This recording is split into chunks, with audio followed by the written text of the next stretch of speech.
Fans, and welcome to our Bucknell men's and women's track and field virtual season preview. My name is Todd Newcomb, and I'm joined today by Maisha Kelly, our Senior Associate AD for Development, and we want to thank Giant for sponsoring today's event. Giant's done a great job sponsoring our season preview series, and we thank them for doing that once again today. We've got a great lineup for you today, featuring head coach Kevin Donner and 4 of our current student athletes: Maura Mancini, Alex Butts, Nick Marino, and Alex DeSoy. Time now to welcome in Coach Kevin Donner, who's in his 20th season at the helm of the men's and women's cross country and track and field programs. He has led the Spike Shoe program to 40 Patriot League championship titles, including 30 in track and field, and has been honored as a Conference Coach of the Year 32 times. Thanks for joining us again today, Coach Donner. Hey, thanks a lot, Todd. We appreciate you inviting us. All right, so we'd like to set the stage a little bit, Kevin, with some questions from Maisha regarding your program's return to competition. All right. Coach, welcome. Thanks for spending another afternoon here with us. We're gonna jump right in, and can you talk about? We know that there's been lots of preparation and planning for this return to sports, and 27 on our campus, and 6 of them which live with you and under your leadership. What have been some of the protocols that the indoor track and field team and what will the outdoor track and field teams have to deal with on a daily basis from a health and safety standpoint? Well, obviously, everyone's going to be doing a PCR test pretty much every Wednesday, which is within 72 hours of our Saturday competitions. And, obviously wearing masks at practice at all times. That's been one of our biggest changes, obviously, when you're indoors and you're trying to go intense and keeping the mask on when you're breathing real heavy and all. So we've had a few practices so far, and that's been a little tougher on some of the kids, but they're handling it. As long as they veer off by themselves, if they need to catch their breath, they can take the mask down and for a little bit, and then they got to put it right back when they get back to the workout. So that's a change. What we're doing, we have such a large team, and we obviously don't want the entire team contact traced if somebody does get COVID. So we have literally broke up our team into pods for basically every event group: throws, jumps, sprints, distance, and doing separate practices at separate day, times of the day. That way, if somebody gets it, the whole team's not going to get contact traced, but that particular pod may, and that wouldn't be the end of the world if that were to happen, as opposed to, say, a basketball team where all 12 men or women are together and somebody gets it, and the whole team's going to get contact traced and shut down. I think that's going to happen with our track and field team, which should allow us to still be able to compete in most meets. Great. Well, that's a great segue. The large track and field teams are certainly something that Bucknell has been known for, and in a sport where the events are large. So how have you and your colleagues in the Patriot League played a role in deciding what happens for an indoor season? So if you want to talk about the uniqueness of the indoor season, but then what's going to look different for track and field in the Patriot League and for Bucknell indoor and outdoor? This whole year is going to look different, Maisha. It already is. First of all, we had a long break between the semester here. We did not start classes until February 1st last week, and classes ended in November 20th last semester before they took their exams virtual. So we literally did not see our track and field for 2 months. Track and field has been deemed more of a spring sport this year. The Patriot League Indoor Championship has been canceled.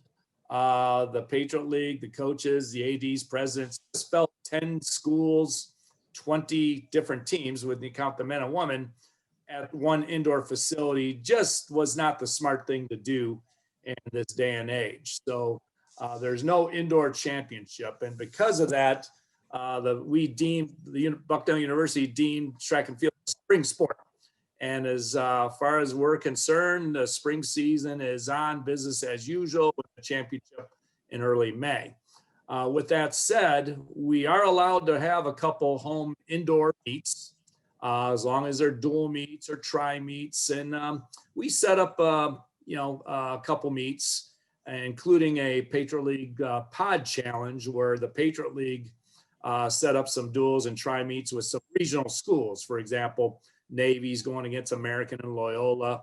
We are going at home against Colgate and Lafayette. Army and Lehigh are going at it in a duel, and Holy Cross and Boston are going at it in a duel.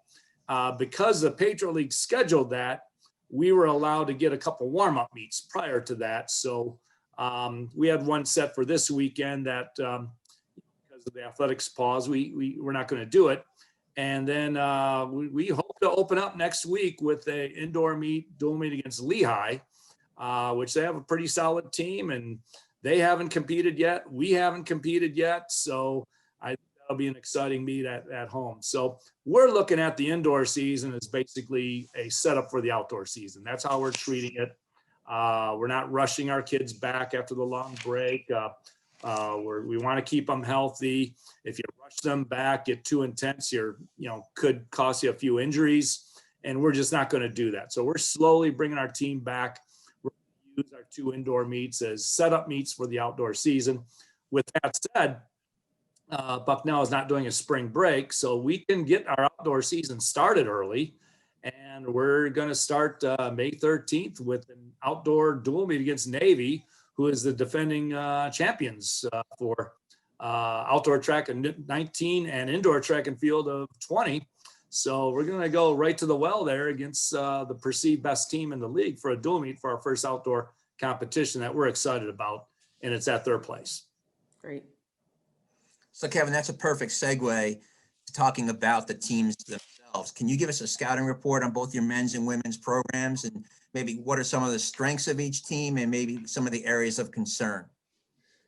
Yeah, I mean, as you know, we've always run a balanced team. We take great pride in having good balance across the board: sprints, hurdles, jumps, throws, mid distance, long distance, pole vault, multi. Our women, we obviously, there's a lot on our mind, obviously, with COVID. We feel as though we're treating like, hey, every time we can compete, that's a win.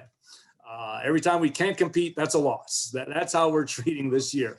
If we can't compete, we lost the meet. If we can compete, we won the meet. And so it's hard to tell where we stand. It's really going to come down to when we get to May, who has their entire team competing that weekend. If you're really good into sprints and your sprint core is contact traced, you're going to have a rough Patriot League championship. So, we haven't competed for so long. It's really hard to tell. We got on the ladies' side, we got a big group of freshmen that we think are pretty good. Keep in mind, we are coming off a 5th place finish, which is our lowest finish we've ever had at the indoor championships of 2020. We do think we're more we're more of an outdoor type team, and having people like Maura and Senior really helps. She's an outdoor athlete. I think we're going to be pretty good in the throws. Our sprint core should be much improved. We have some good people coming in. Our distance kids are really looking good right now. Of course, we were second in the Patriot League in 19, but we have some kids developing in the distance and mid distance.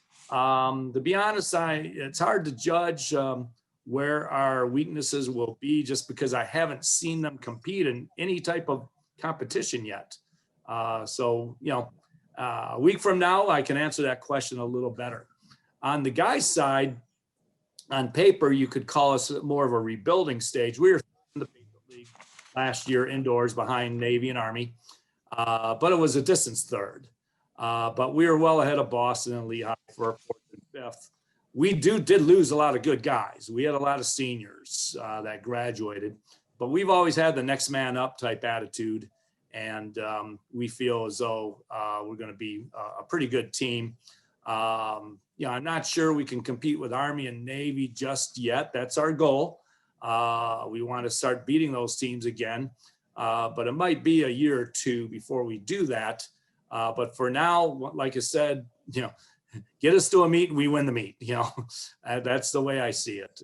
We're just itching to get out there. We are itching to get out there. It's been 11 months. since we have competed. And, that's a long time. Coach, we have some viewer questions now. So here's All one right. from Thomas in Westfield, Indiana. So understanding that most sports require running, speed, aerobic, and anaerobic, and training periodization, track and field can be an attraction for other sport athletes. What ways can we, as alumni, help you to attract more DEI student athletes to consider, apply, and visit our campus? What do you mean by DI? So students, I would believe he's asking, how can we attract more students that add to the diversity of the program? How can we add more students? I think we do a pretty good job right now. We can always do better. That's an area that we do need to do better. And, just by hard work, just get the name out there. And my assistants are, they do a good job. And, I think we all do a good job of going after kids from different areas, different diversity. I believe we probably have the third most diverse program in the university, I would imagine. Track and field in general is the third most diverse sport out of all NCAA sports. And, we try our hardest to do that. Obviously, the recruiting visit is going to be critical.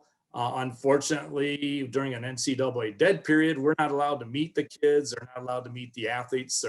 Many times they're not even allowed on campus. So this year we do have some obstacles as far as recruiting goes. But when we get back to a normal year, we think we can, do some things to get better.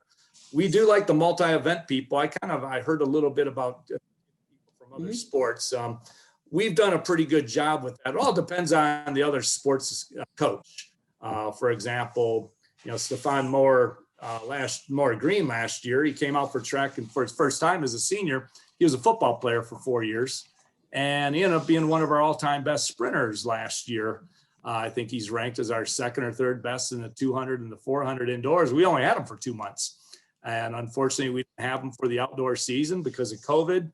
But he's utilizing his 5th year at University of South Florida, where he got a scholarship for track and field. So he played football for 4 years here, and then basically a half year at track and field, and utilized it for a scholarship for his grad school at the University of South Florida. And he was outstanding, and one of the senior awards that we had. So I only had him for 2 months, and he wins a senior award. So and he did a great job for us. So we would like to get more football players out if we can work something out with our football coaches. So Kevin, here's another viewer question, and this one is from Steve in Montville, New Jersey. His question is, how have the members of the Bucknell track and field program kept their positive energy during this unusual past year? You know what? Our athletes have done a tremendous job. They have been very positive. They work hard. They're not missing anything. I'm sure that there's been times where morale is down, but I haven't seen it that much. They're just going in with the attitude that, they're with each other. There's many schools that, if you're in the Ivy League, you have not seen your teammates all year. You're going remote, you're at home, there's no practices, no nothing. We were at least able to practice as a group last semester. And even though we didn't compete in the fall, and nor have we competed yet this winter, we're with each other. And I think that's the key, being with each other, being a team, practicing. And that's really, obviously there's some schools out there that are competing right now. That'd be great. But there's other schools that are doing absolutely nothing right now. And that's horrible. We're kind of in between. And we're taking like the glass is half full instead of half empty, that at least we have each other. And we do have some target dates, and that means a lot. Having target dates, for example, a week from Sunday, we have a dual meet against Lehigh. That is a target, and our kids are very excited about putting on the uniform. So morale has been great. And also there's something to be said about long training blocks without competition. You can train hard. You don't have to back off at all. And if you stay healthy, you can really accumulate that training. I tell our kids it's a sum of all the training, not one specific workout that really gets you to the next level. And we've been, these kids have worked hard on their own, as well as the times where we have had them. All right, this is the last question from a viewer for you, and it's from Mark from Carlisle, Pennsylvania. He says, track, I believe, is one of the sports where performances get better as the season goes on. Hopefully athletes reach their zenith performance at the conference championship. What training have you done or been able to do? And do you believe that a lack of competition because of the virus will influence track performances and maybe lead to higher injury rates across the college track and field world? I actually think it might be opposite because I think a full indoor season, a full outdoor season, in my opinion, is almost too much for competing week in, week out, all from January through May. It's almost too much. Now, with that said, we have to do it, but we've always tried to be careful anyway by giving kids weekends off, by not competing certain people all the time in their primary event.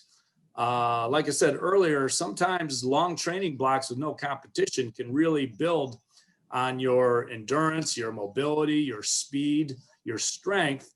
And then when you do, compete, you can be at a higher level. I really believe that's what we're going to see. So sometimes I think the collegiate system burns people out. Sometimes I think the collegiate system breaks people down. But you have to be careful as a coach. And this year we have no choice but to be careful as a coach. Let's put it this way. Nobody on our team is going to be burned out in May.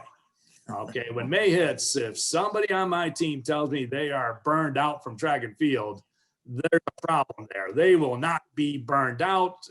If anything, my injury list that I get from our trainers is pretty short right now compared with what would be 1 year ago today, 2 years ago today, where we'd have 3 or 4 indoor meets under our belt. So I actually think it's going to be opposite. I think our kids are going to compete beautifully and they're not going to be burnt out. They're going to feel good. And, we're excited. Coach, last question, and sticking with the large and theme. So largest program on campus is under your leadership. And what has the strategy been to ensure commitment to health and safety by all your student athletes? How have you managed that? Threats? No, I'm just kidding. I'll tell you what, we did have a very important Zoom meeting the week before all the track and field athletes got back. I met with the men and women separately. And I basically said, hey, this is going to be a different year. You have to be 100% committed on the track facility, 100% committed off the track and field facility. More importantly, off the track and field facility. So in previous years, there's always, about 20% of a team across, and this is everywhere, not just at Bucknell, where, all right, they come to practice every day, but deep down, maybe they're not as invested and they want to, live the life of a normal college student. And that can't happen this year. If you're going to be on this team, you have to be 100% committed on track and field practice, but with COVID protocol, 100%, not 90, not 80. You have to be 100% committed with COVID protocol because now you're affecting others. If somebody catches COVID because they went to a spreader, a party, it's going to affect the team. It's going to affect your roommates. It's going to affect your training group, which will in turn affect the team. So we can't have that. That just cannot happen. So basically, we told our kids that you have the right to opt out and you can be on the team next year. Questions asked. If you're not 100% committed, you can opt out. And if you're on some merit aid, you can still keep it. Roster spot, you can still keep it. You're still considered on the team, but you're no longer going to be coming to our practices or meets, et cetera. So there was kind of a threat, but, I also said, hey, as far as social life, there's nothing better than track and field meets. There's nothing better than track and field practice. Social life. And, outside of that, you don't really need a social life, in my opinion. That's fun stuff. And so that's the kind of the approach we're going with that with our team. I think for the most part, it's happening. Great. I can't Well, stand 150 people. That's great. I echo your sentiments. Nothing better than the sport of track and field, and so there That's I'll show right. my bias. But get them to the meet, Coach. That's great. Look forward to you all getting your season started, and certainly wish you the best. Thanks for joining us this afternoon. Hey, if we can get to the meet, we win, Maisha. We win. If we Sounds can't get good. to the meet, we lost. So, all right. All right. Buddy. All right. Well, thanks to Coach Donner. It's time now to welcome our 4 student athletes to the show. Our first guest is senior Maura Fiamoncini, who's from just down the road in Mount Carmel, Pennsylvania. I'll have these guys bring their videos up. There we go. Maura is a 2-time All-American in the javelin and one of the program's most decorated student athletes. Thank you, Maura.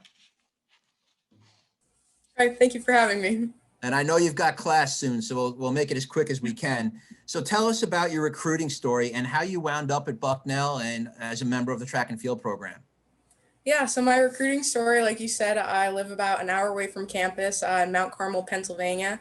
Basically, on my visit, I stepped foot on campus, and Lewisburg is such like a small town feel similar to Mount Carmel, and it just felt like home for me. Maura, welcome. You obviously, Todd mentioned your storied career here so far, and so it's obviously been tremendous competing at the Junior World Championships.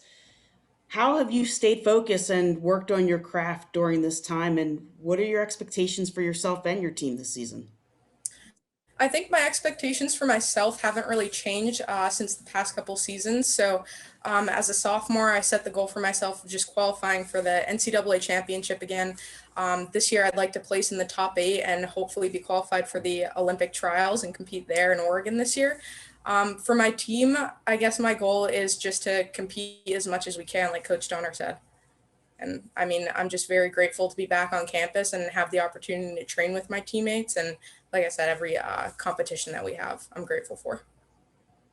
So Maura, when somebody takes a look at a picture of a jav athlete throwing the javelin, it looks like there's a tremendous amount of strain on the shoulder. So is the secret to not suffering a shoulder injury the technique that you use? And as a follow-up, are you able to tell that you've had a strong throw the second it leaves your hand? And if so, why? I think I guess the secret to injury prevention is just certain gym exercises that you're doing and trying to stay flexible in terms of like the positions that you have to hit during javelin. I'm sorry, what was your next question? When you let the jav go, can you tell immediately that you've had a good throw? And if so, why?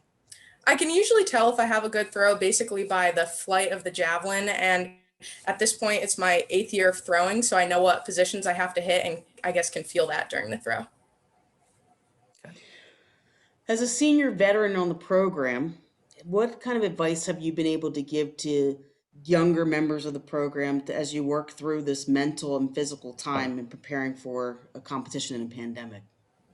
I think my biggest advice was training as much as possible at home. I know sometimes we didn't have the opportunity to be in a gym, but finding ways to do an at-home workout or just, staying more conditioned. That's one thing I worked on, was just trying to, I guess, run more, because that just makes me feel more comfortable on the runway. Like I said, more conditioned. And I think like throwing during the summer and during the off season is kind of where you have experienced the most growth in terms of any sport, because, that's when you can really break down your technique and make changes in the throw. That's great. Way to break it down. Well, Maura, we hope to be cheering you on this summer in Oregon, but also wish you the very best for your season here as you complete your career. Thanks for joining us this afternoon. Thank you for having me. All right, so our next student athlete is senior Alex Butts, who hails from Parkton, Maryland. Alex is an all-East performer in both the pole vault and the high jump for the Bison. Welcome, Alex, and thanks for being here today. Hi, thank you for having me. So, Alex, if you had to choose, which is your favorite event, the pole vault or the high jump, and why? That's definitely a tough one. They're very different, but I think for me, high jump is just a little more fun. And it's just because I love competing in high jump. I think it's so much fun. Just like the actual like competition aspect of it. Pole vault is a little bit more complex. And so that can be a little bit more stressful at times. And I think you can get a little bit more mental with pole vault. And I think for me, high jump has always just been so much fun to do. That's a perfect segue to the second part of the question. So take us through each event as you step up to the runway. What's going on in your head, and what will it take for you to have the perfect vault or the perfect high jump?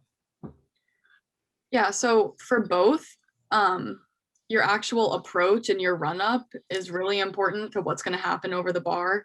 And so for pole vault, it's really important to have like a very consistent run. You start out a little bit slower and you want to speed up as you get closer to the box. And for both of them, like your takeoff will really determine what's going to happen over the bar. And so for high jump, you want to hit a very specific position. So I'm just in my head before a high jump, I'm thinking consistent run, keep your core tight and hit your perfect position before takeoff. And then, so that's pretty much my thought process. And then if I can hit that perfectly, then I know the rest of the jump will come. And kind of the same thing for pole vault. And I know if I hit the plant well, then I can pull off the rest of the jump.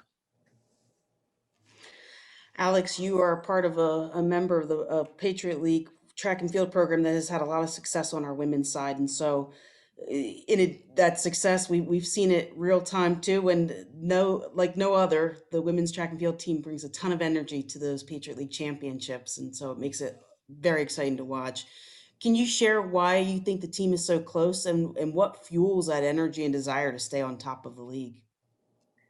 Yeah, so ever since I got here, it's kind of been the culture of the team to want to be really successful. And my freshman year, when we won the Patriot League championship, it was the most amazing feeling, and the way the team came together. It's like that's what has kept all the seniors like chasing that feeling again.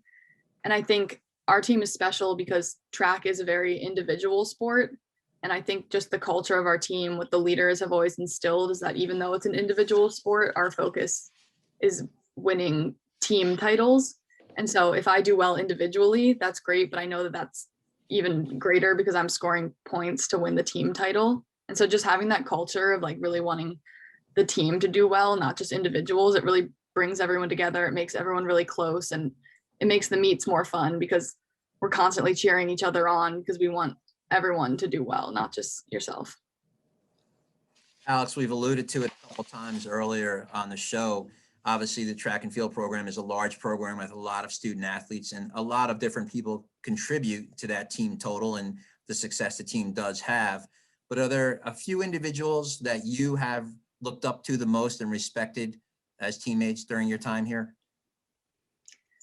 Yeah, definitely. So I guess the two high jumpers who graduated last year, Sydney Contrino and Lexi Forrestal, they've obviously been the two high jumpers in the grade above me since I was here as a freshman. And they just kind of were always my role models, kind of showing me the way since I was young.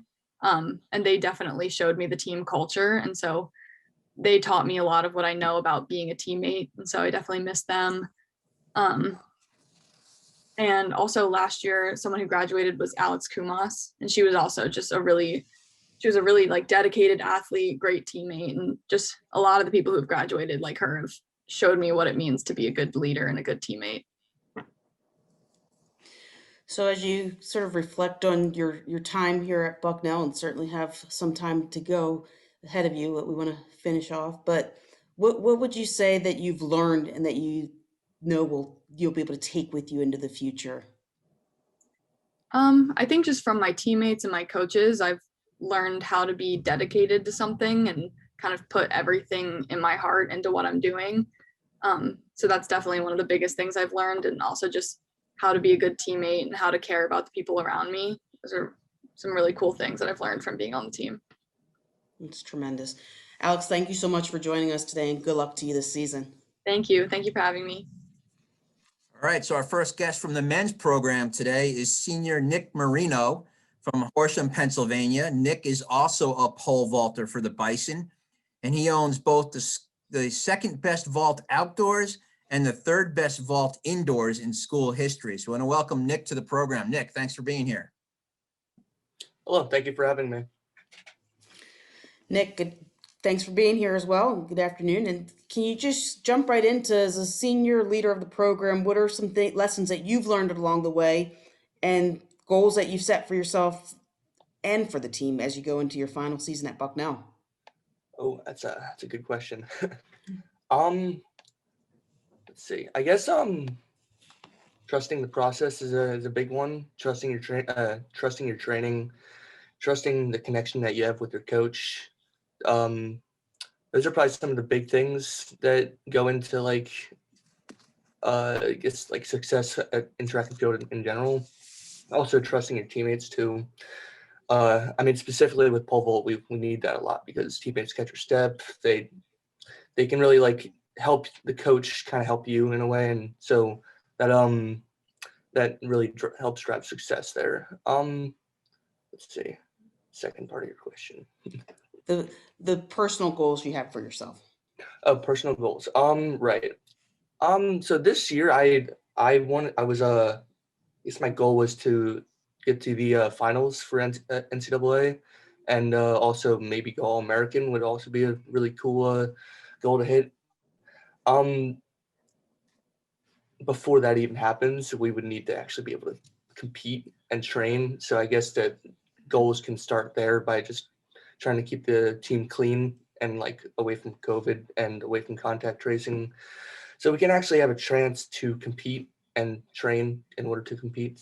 And yeah, such. But yeah, so I guess that would be my personal goals. It would be really cool to see the team win an outdoor title.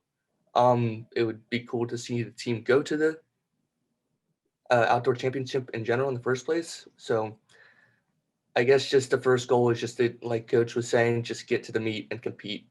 After that, whatever happens, most likely just going to be good because we're just happy to be there and compete. So Nick, I want to look a little bit at the past and then a little bit towards the future with this one. So talk to us about the emotions you had when you set your personal best pole vault during the Golden Invitational last year, Gerhard Fieldhouse. And then the second part, looking to the future, how motivated are you to go for the gold this year after coming so close to winning Patriot League Indoors last season? Extremely motivated. I'd say after that jump where I cleared a 510, very, very excited.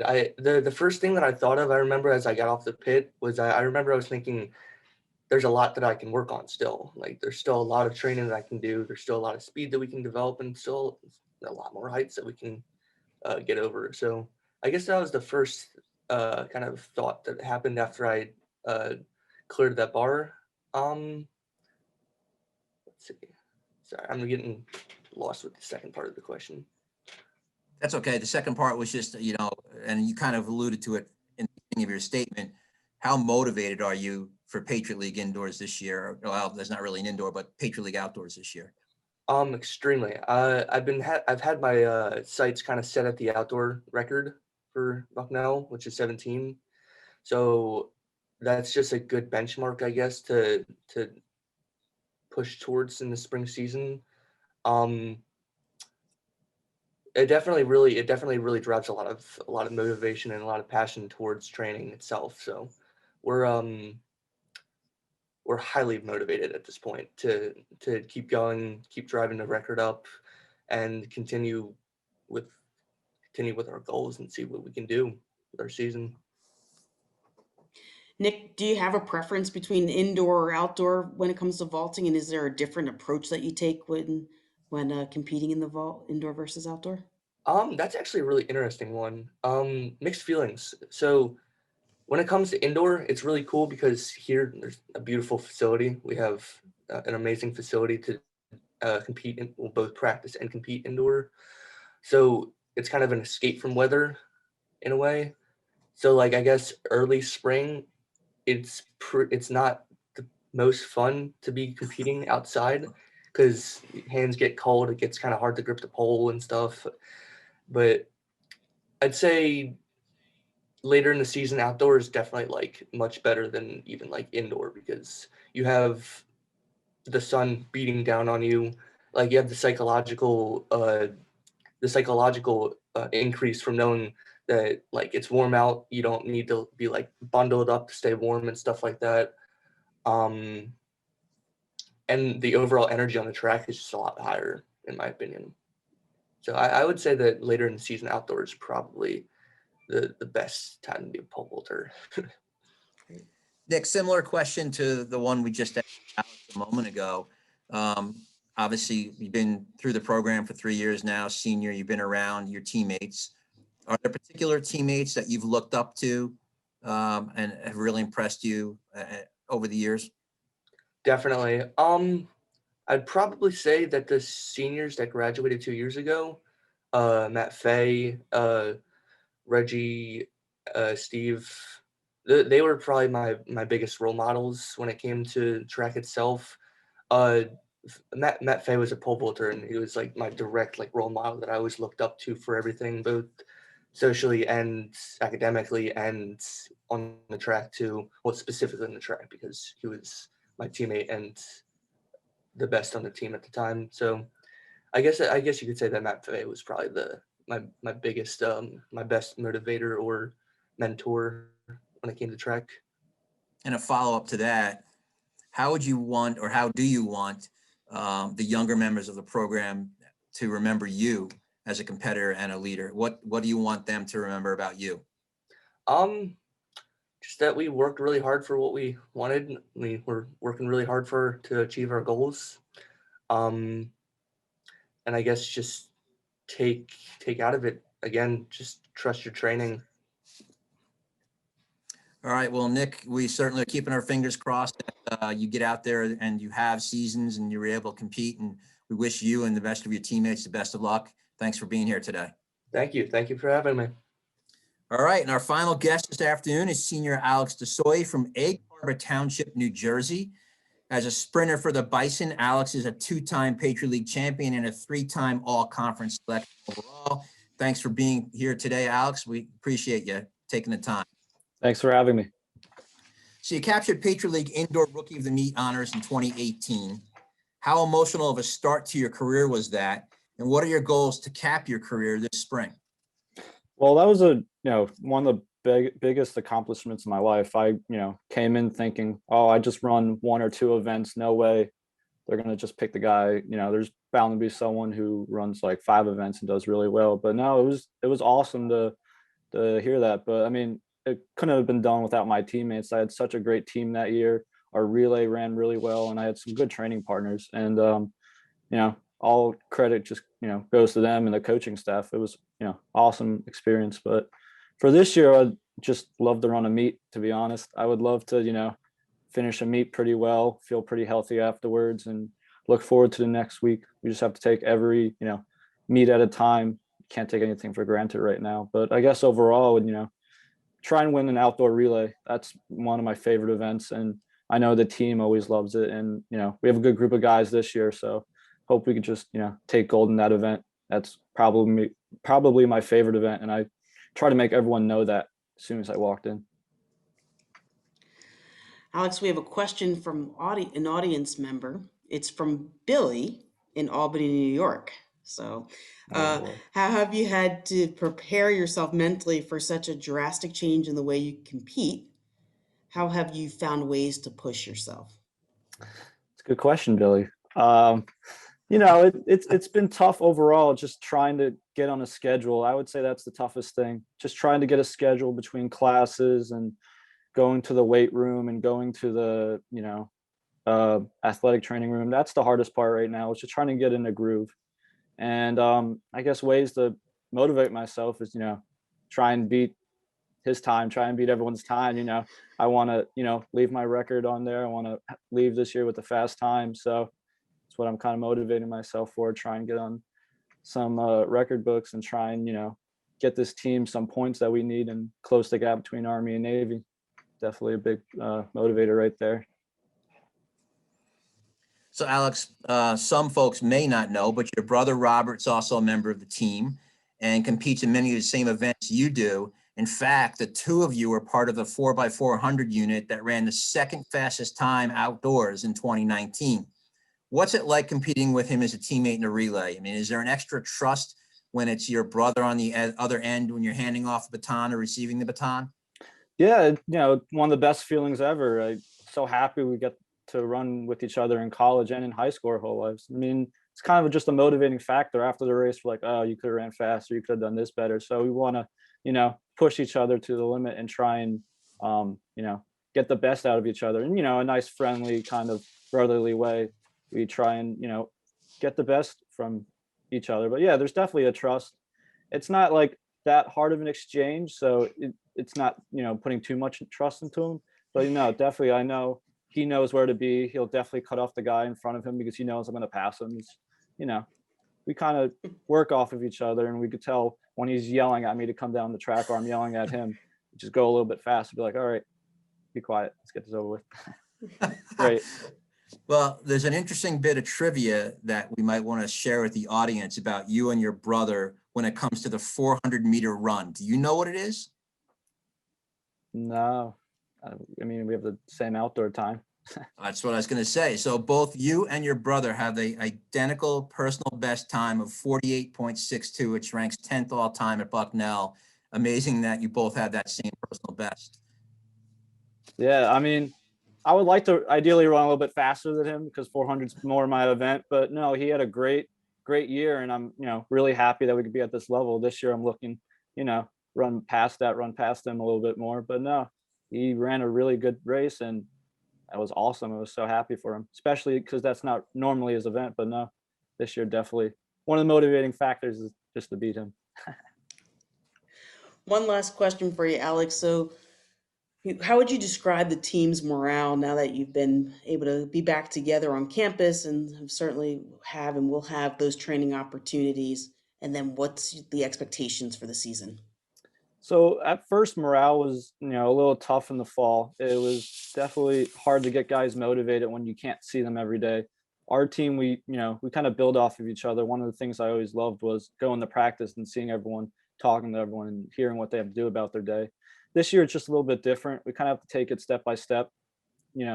I try and, stay a little bit after and see guys for practices, but you can't really do that now because of numbers. But no, I think overall the team has been doing well, keeping a moral point. There's always going to be guys who are very motivated and they're self-motivated. We use those guys as examples, and we want people to look up to them and try and do as they do. So that's a good motivator. And just, keeping in touch with people. That's what, we're all here at the end of the day. We all chose this team because we liked something about it. And one of the things I liked was the friendships that I've made. So, just trying to keep people motivated, trying to keep people in touch with one another. Social distancing, it's kind of made it tough, but like having Zoom calls or some type of, video activity, that's definitely the goal. What was the second part of the question again? Sorry. Just expectations for the season. I think we'll have a pretty good year. Definitely kind of, it's tough to tell if we're in the middle of a rebuilding or, the end of or the start of one. It's just, we haven't been able to see everyone compete that much. I mean, we definitely have a good group of sprinters. We have a good group of distance runners, middies, jumpers, and throwers. So I think we have a really good potential to do very well this season. It just depends how healthy we stay and how motivated we get towards the end, especially when the weather gets warmer and people are graduating, people are coming towards finals. I definitely think we have the potential, keep our place in third, our little place there, which is awesome because Army and Navy, they're just at another level right now. But we could definitely get with them one day. But I think third place is definitely a good expectation. Well, Alex, as staff members, we're super excited to have you guys back on campus, first of all, and really keeping our fingers crossed as well that you guys will have a season and be able to compete. It's got to be frustrating knowing how much you put into it and your fellow student athletes do. And we're hoping it comes to fruition for you. So best of luck this spring, and best of luck with your final semester at Bucknell. Thank you. Thank you for having me. All right. Well, that will just about wrap up today's show. Thank you to Jeffrey Campbell, Cole Clunan, and Jess O'Shaughnessy for their assistance with today's event. Our next event in our season preview series, sponsored by Giant, will be on Tuesday, February 16th at noon, and it will feature the softball program. And as a reminder, you can find the full schedule of our preview shows on our website at www.bucknellbison.com. Good afternoon, everyone, and go Bison.